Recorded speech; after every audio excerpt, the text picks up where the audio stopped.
Bako Central MP Mahama Yariga has filed a motion in Parliament on behalf of the minority seeking that the House rejects the constitutional instrument that will allow the EC to register new voters based on a new set of rules. The new CI, if passed by Parliament, will remove the voter's ID card as a registration document for a new voter ID, but allow for the use of the Ghana card. My colleague Joseph Opoku joins us live from Parliament with more on this. Joseph, what have you gleaned, what have you been able to gather from the MPs regarding this latest development?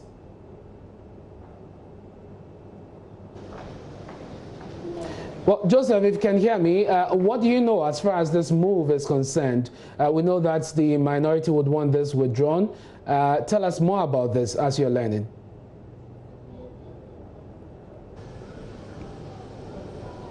Hello.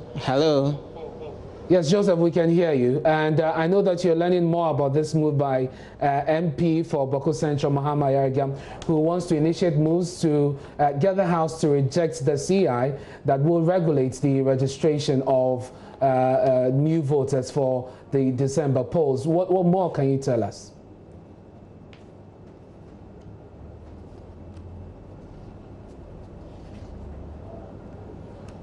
This is actually a document that Mr. Ayariga filed on behalf of the minority here in Parliament, including the leadership. So it has the support of not just it's not just something made by Mr. Ayariga, but it's something that has the support of virtually the entire minority.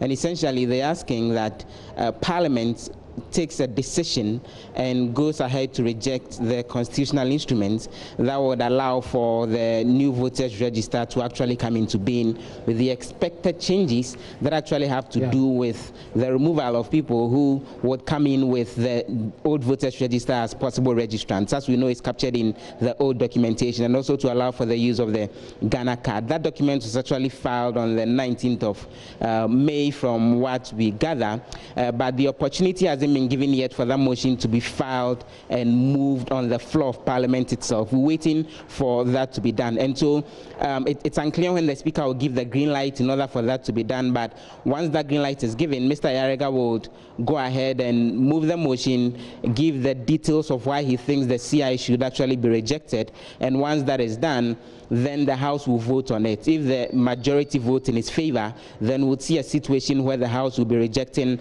this particular CI. If they vote against it, then the CI will go ahead and mature. Now, this is looking very interesting because we have a situation where the committee, which is actually deliberating on this, the Subsidiary Legislation Committee, is expected to come to Parliament with its report in about worst case scenario the next 3 weeks or so, because the CI is supposed to mature after 21 continuous sitting days. It crossed about 10 days already, that's today, and is left with about 11 more days for it to mature. So it looks like the minority MPs are going ahead of even when that report is expected on the floor of Parliament. We're waiting to see whether today or probably tomorrow the Speaker will give the green light for Mr. Ayariga to move this motion on the floor of the House. And Joseph, this is very interesting because Mahama Yariga himself is on that committee, the Subsidiary Legislation Committee. And so it is interesting that he is going ahead of the committee's report, ahead of the maturity date, to take this move. I'm sure that his colleagues on the other side you have been speaking to are questioning this move. What have they been telling you?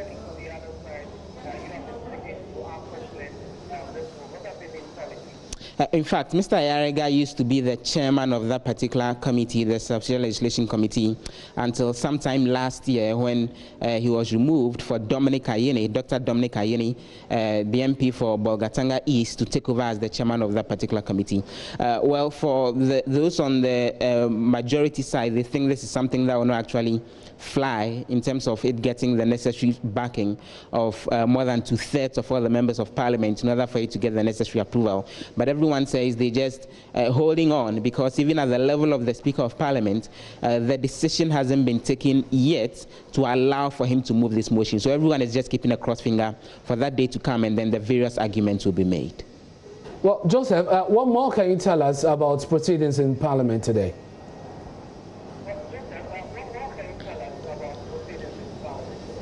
Later today, the House will be dealing with a number of items, including the Education Regulatory Bill.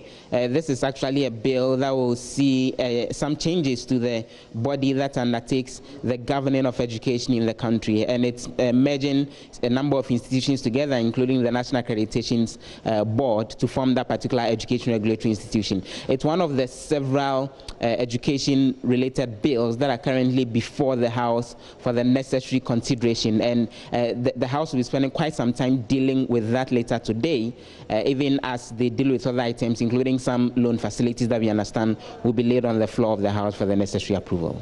So thank you very much for that update from Parliament on talking about the education bill. We'll be exploring that later here on News Desk with the chairman of the committee, who will be joining us shortly. We understand that the committee has received quite a number of comments, memorandum on this bill, and we'll be exploring that later here on News Desk. Let's go to the Ashanti region now. Ifija Kwabre South District Assembly is distancing itself from a demolition of over 40 uncompleted buildings. Lab News sources say houses at various stages of completion have been pulled down by traditional authorities with authorization from the District Assembly, who say they were sited on land earmarked for a road project. Now, affected developers at Boahum, Bosom, Bumso, near Kumasi, defied social distancing to protest demolition of their buildings. Nana Iaujima visited the area and filed this report.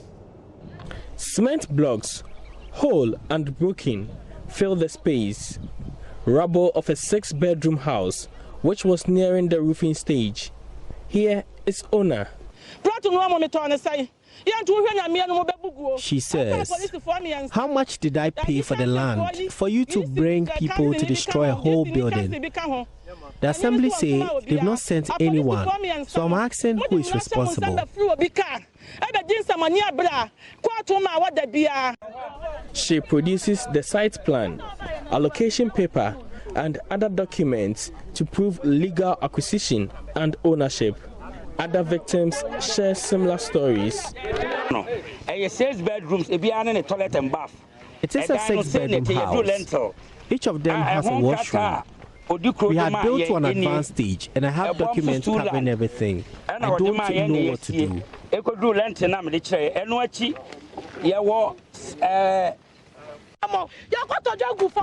She says, "We are pleading for help. I was putting up the building with money I inherited from my deceased sibling.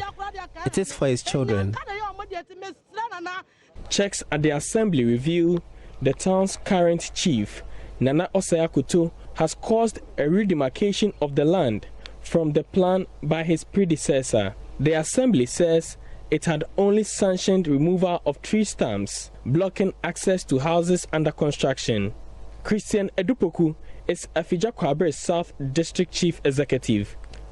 Yeah, I want to put on record that this assembly hasn't given permission to anybody to go to Bomso Bohon to go and demolish any house or any property. If something of this nature has gone on, then the chief and whoever went there did it on their own. The head of the physical planning department, like you are saying, he led them to the place. But according to him, when the incident had happened and we questioned him, he said he left the place on an assignment. So he only heard that the chief had taken the law into his own hands and has done what he did. Meanwhile, Mensha Palace, custodian of all stool lands in the Ashanti region, is mediating the standoff between devastated developers and the chief. You're watching News Desk with me and Asmin. We're taking a break. When we return, we'll bring you more stories on demolition here in Accra. Stay with us.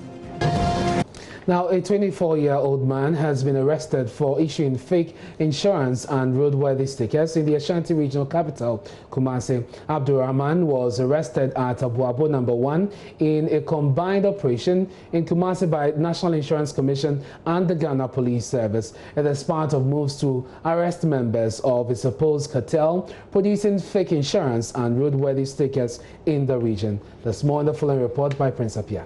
4-year-old Abdurrahman was arrested at Abuabo No. 1 in an operation in Kumasi on Tuesday.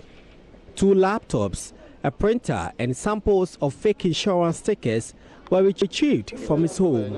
Kofi Bafo Century is the area manager for Ashanti sector of the National Insurance Commission. We had an information that there were some guys who were dealing in fake stickers, fake insurance stickers, fake roadworthy stickers, and we brought the police here today to cause the arrest of those people. Well, it's costing the commission in such a way that the insurance company are not able to get the accurate or the right premium. All the revenue that has to get to the insurance company, this get to these Goro boys, and also innocent vehicle passengers who might board a car and might not know that the vehicle is not properly insured. In case of an accident, those people will not be covered.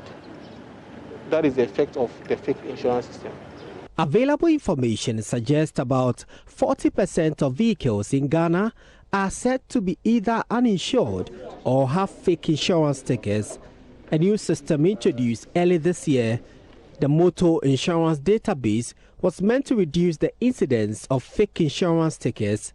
It was also to ensure insurance companies charge the right premium and issue electronic stickers for easy verification. Nonetheless, the Commission is worried fake stickers are still common. Justice Yaofori is a commissioner for the National Insurance Commission. Despite the introduction of the motor insurance database, we know that there are bad guys out there, and whatever you do, they'll try to undermine it. The operations today was successful, and we are ready to embark on a similar operation anywhere in the country. We're working so much well with the MTTD. So my advice to the bad guys is that they should stay out of this business. We are here to protect the insured and the general public, and we'll do whatever it takes to get this done. Police Detective Gideon Selassie Avamega, who led a team to effect the arrest, vows the team will track all members of the syndicate. We are investigating the matter. One suspect has been arrested. As and when investigation is completed, the outcome will be known to the media. We can't, prefer charges even at the scene, so I leave that to the police. Investigation is ongoing. Meanwhile, the Commission says it is procuring a new machine called the GOTA for the Police, Motor and Traffic Department for verifying vehicle stickers. Let's return to Jamestown. Maxwell of the Birds there following that story of demolition of some structures there to make way for the construction of a fishing harbour. Maxwell, if you can hear me, what can you report from where you are? Well, Ernest, the residents here are racing against time to salvage their last properties. The demolition team actually moved from a place about 200 meters away from where I'm standing to this place. So the structures you can see behind me, we have a church building here, and we have residents for, I think, quite about 20 people live there in that residence. And in that residence, I'm told that they are trying to take out their properties because they did not believe that the demolition would get to them. Although they had been informed for some weeks now, we are told they did not believe that it would get to them. But today, the team has reached here and they are trying to take away their take off their ceiling and then take them to another location. Now, this lectern you're seeing here actually belongs to a church. This church actually has had part of its properties, part of the structure has actually been demolished. We spoke to the head bastard who said he's only picking his cassock and then the Bible. He said he's not going to pick anything, although some church members were here earlier to help him pack out some of the church instruments. You can see them packed here on the right-hand side. The drums here, the keyboard here, the sound system. They've taken all of them out, but the pastor himself, head pastor of the church, came out and said that he's only living with a cassock and then his Bible, and said he's living everything to God. But when we speak to the authorities here, they tell us that this project is very, very important and has numerous benefits, for the residents.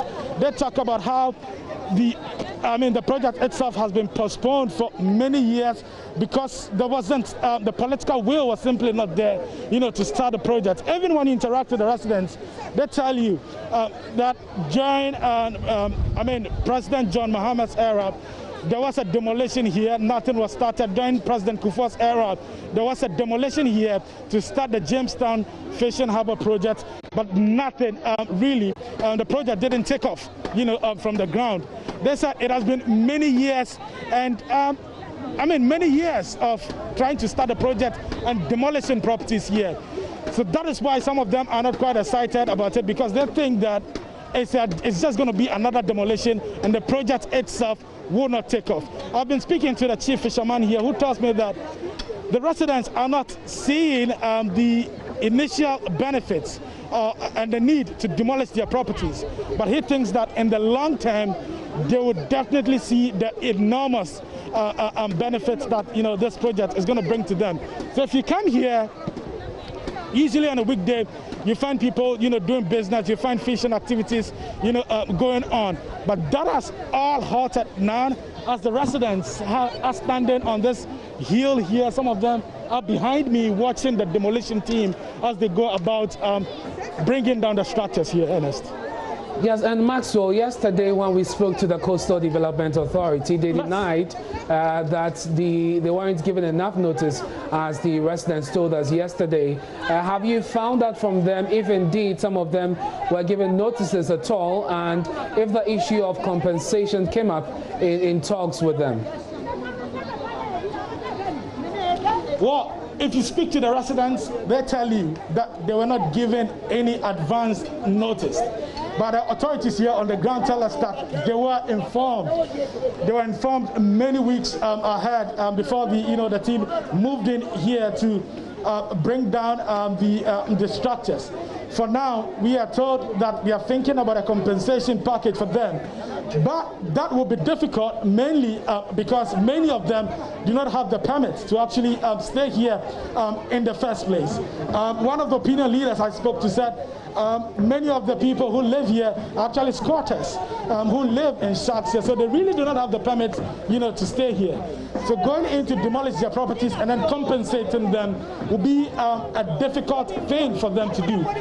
So on the other side, the opinion leaders are saying that the residents were given enough notice. The residents on the other side, on the other hand, are saying that they were not given advance notice and that this is coming as a surprise, to them. Let me try and see if they would want to speak to me. Ima, ofana minga boy. Ofana me alone. Ofana tato wote. Ofana tobi ma teki. Ma ofana camera me ohami.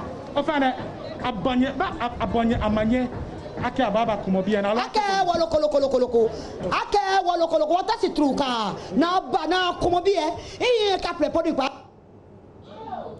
sikadi kwa yedi pole tele ke wona ni bi fe akwa na kumo ni bi afite ni bi baba o ni bi fe bu asiri suye yansi yedi yo ye wo ko shia pole tele ki akole ta frate wo fe game bi jiwo ki akole ta frate shode na obu ade bi e wota wo da ma ye o kala ko ni abapo eye egbe na bo wa manie alo akọ awoloko akeke gbe ete lo gbe ejepo eye egbe na akọ awoloko ni elekanu chubo ni wota. Hi, good morning. Welcome to Business. My name is Darryl Kwao. Interest payment on loans to be granted micro, small and medium enterprises has been reviewed from 5% to 3%.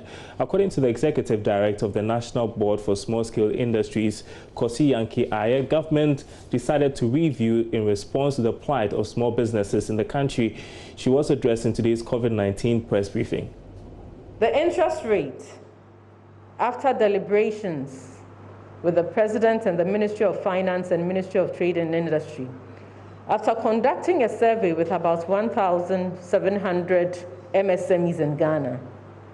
Initially, we had suggested 5%, but the President, in consultation with the team, decided to review that interest rate due to the plight of the Ghanaian MSMEs at a time such as this to 3%. The moratorium still remains up to 1 year, and during the application process, MSMEs have the option of ensuring that they select a moratorium that would work best for them at a time like this. The term of the loan remains between the range of 2 to 3 years. This was taken into consideration based on the information that we have received even from the Ministry of Information, which states that at this moment, COVID-19, we are all not sure when it would go away. But we are also given the option for MSMEs to be able to hold their businesses and support their employees at a time such as this. Well, we are learning that about 5,000 applications have been received so far. Mrs. Yankee Ayer also gave an update on what is being done to fix the challenges with the online portal created to facilitate the receipt of applications from businesses. Currently, we have received some calls about the technology that we have launched. And I think it's important to share this on a podium such as this. Some of the challenges that have come up are that the USSD code times out at some point. It is important to note that the USSD is a short process, and so we have to be efficient in inputting data onto that. And also there were some technology or network challenges. And so we've worked to ensure that we have an efficient delivery of the USSD going forward. We also have set up a grievance center to ensure that all the complaints that we have would come to that portal to assist us answer the challenges that Ghanaians face. We have received some calls that the code hangs at some point and they are not able to finalize it. This is about 1% of the calls that we have received. And we want to assure Ghanaians and MSMEs, the micro, small, and medium enterprises, that we are working on this day and night to ensure that we give nothing but the best. Now, plans by the Ghana Stock Exchange to aggressively pursue companies to list on the Bourse is likely to face a setback. Managing Director of the exchange, Eko Afeji, says due to the coronavirus pandemic, the various plans to meet with business organizations and corporate bodies to take advantage of juicy packages offered by the exchange have slowed. He has, however, assured that trading will bounce back when the outbreak is contained. Slowed those activities down a little bit. As an exchange, our plan was to aggressively promote listings, do a lot of advocacy work. So we started meeting various groups, including the Insurance Commission, the Chamber of the communication companies, the one for oil, and also even going to SIGA, etc., all preparing towards how can we attract more companies. That has slowed down a little bit. And we are hoping that the pandemic eases and economic activity picks up, we will follow up this seriously. So we're still following up on some of these, but it's not as aggressive as it should be. So that is one major impact.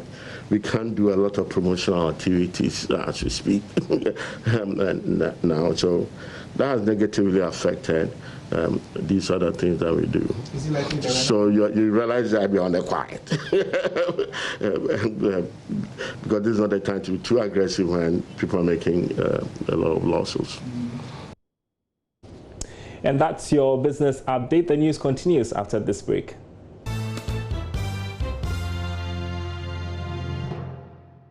Now, the CDD Ghana has submitted a memorandum to the Education Committee of Parliament on the Public Universities Bill. The centre is advocating the autonomy of public universities in Ghana to be guarded. The Public Universities Bill, which is currently before Parliament, seeks to harmonise the governance, administration and accountability structures of public universities. The move by government to pass the bill has generated a lot of controversy. The University Teachers Association of Ghana UTAG is stiffly opposed to the passage of the controversial bill. According to UTAG, it is at a loss regarding the rationale for the enactment of the legislation. The Center for Democratic Development, CDD Ghana, has gone a step further to engage Parliament's Education Committee to take a second look at moves to pass the bill. Let's go to the phone lines now and speak to the chairman of the committee, Mr. Kwetu, William Kwetu. He joins us on the line. Thank you very much, sir, for joining us here on News Desk.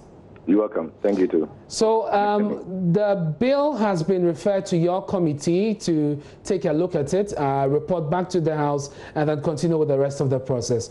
We know that CDD has written to you. Have you received a copy of the memorandum? I should think so, except that we have not sat down to look at the individual memoranda or the petition that various interest groups have written. But what I'm aware is that I know CDD has written to us. Okay. We're considering it anytime soon. I mean, there are a number of letters, about 38 petitions that we receive. Usually, it is the committee's clerk who is meant to receive the letters. And yesterday, I had a cursory discussion with her, and she said all the petitions numbered 38, including CDD's phone. So you have 38 petitions so far. I'm sure you've been gleaning through the documents before you. No, I just said that I have not read them. You haven't read them? Yes. Usually, either the whole committee will sit or the leadership of the committee will sit and we'll open all the petitions and look at them one by one. And we'll schedule times at which we can meet. If there is a need to invite various stakeholders who have written petitions, we invite them according to the timetable that we're going to draw. And I was just going to make that point, because there, as you may know, there's some opposition, a groundswell of opposition against this bill. Would you be considering that, having to invite some of these people to make a case why this bill should not be passed? Definitely, that is a process in Parliament. If a bill is referred to any committee, before the committee sets to consider the bill and to initiate any amendment, the committee will, of course, invite all those interest groups who have written petitions to listen to them. And in fact, we do this in collaboration with the ministry. With that of UTAG, I heard you just mention about UTAG. UTAG's own is being still tackled at the ministry with the Minister of Education. In fact, he told me that about 3 days ago, that he has also received personal a petition from UTAG, and is going to sit with them before we even agree to meet them as a committee. So I would say that I know a certain number of petitioners, including even individuals, all numbering 38. I haven't studied all the petitions yet. I know CDD has written to us. I don't know the details. We'll look at that tomorrow. So even though you're yet to look at the petitions, how far has the committee gone as far as considering the bill is concerned? Usually, until the deadline for receipt of petitions are over, we don't sit to look at it. We allow petitioners to bring in their petitions before we sit. And this, the deadline just ended, I think, last Tuesday or so. And we just resume this Tuesday. So the clerk yesterday told me that the deadline is closed. She has received all the letters, and so she came to see me for us to fix a meeting for us to consider the petitions. And I'm doing that tomorrow. We are going to meet as a committee to open all the petitions, look at them one after the other, and consider when to meet each of them. I mean, we'll draw a timetable for that before we look at them. I don't know if you're able to share with me your thoughts on the bill as chairman, but also as someone who represents a constituency. What do you make of the bill as it stands now? Well, I just, you see, when a bill is laid in Parliament, the minister, of course, will bring and explain, will explain the rationale behind that new bill. Apart from the rationale that you also just mentioned, I haven't really sat down to study the bills one by one, because usually, you see, when you study it and the petitions come, you go back. So usually, what as a committee chairperson, what I usually do is I wait when all the petitions are in, I read the petitions, read the bill. So the only thing that I can share with you on the bill is that the bill seeks to synchronize all the various laws and rules governing public universities. We want to have a uniform administrative procedures or processes for all the various public universities. That's what the bill seeks to do. Other than that, for now, you see that we have a University of Ghana bill which slightly changes with Kwame Nkrumah University of Science and Technology law. I mean, it will also have some variations with UDS or with WHO or whatever. So we want to synchronize those so that when it comes to the main administrative processes or procedures, they are the same. Vice Chancellor, payment of this, blah, blah, blah, they are the same. And indeed, that is also a source of concern for most of these people, especially UTAG and even some former Vice Chancellors who have spoken about this, because the universities, and even when you look at one of the reasons why we are told this bill is necessary, it states that some of the universities have veered off the reasons why they were established. KNUST and the University of Ghana were set up for different reasons, and so I don't know why the bill would want to bring all of it together to have one legislation that would somewhat not encourage the universities to stick to their mandates as they were set up to do. No, I don't think so. I don't think this new bill will let various universities veer off their original reasons for establishing them. In fact, this bill seeks to make sure that whoever has veered off comes back on track. That is what it seeks to do. And if I say the bill will consider mainly the administrative issues and processes, is it, if you are a Vice Chancellor at the Kwame Nkrumah University of Science and Technology, why should your condition of service or for that matter be different from the Vice Chancellor of, say, University of Ghana? Okay, why should the condition of promotion to maybe an ISO professorship position or a senior lecturer position? But then the point is, do we need a bill to correct that? Do we need a bill to correct this? Yes, because issues of conditions of service. They are all government institutions.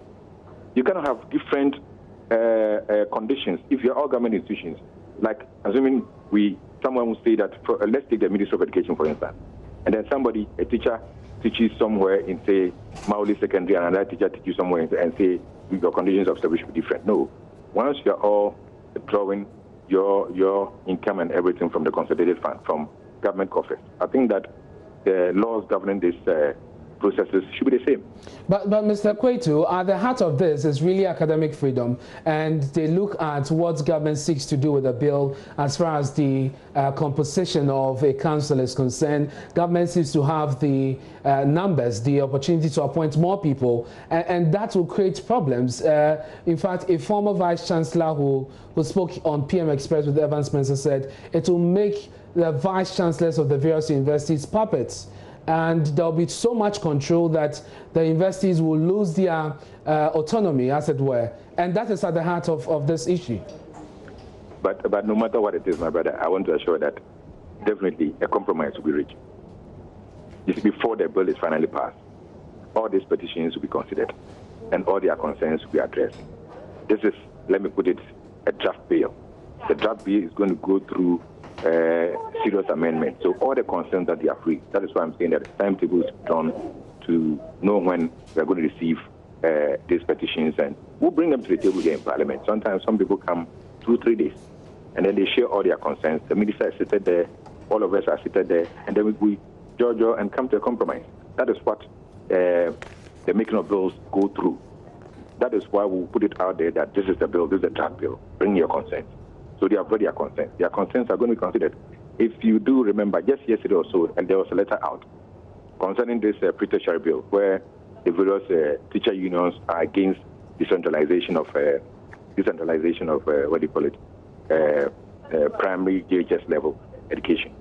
What has happened? After judging for several days and several hours, yesterday they met. That was yesterday, was Wednesday. Yes, a compromise has been reached. The minister is going to delete all the clauses that are meant to decentralize education at the basic level. Okay, so we have reached a compromise, and so the bill will go on. Yes, so that's what is going to happen to this university bill.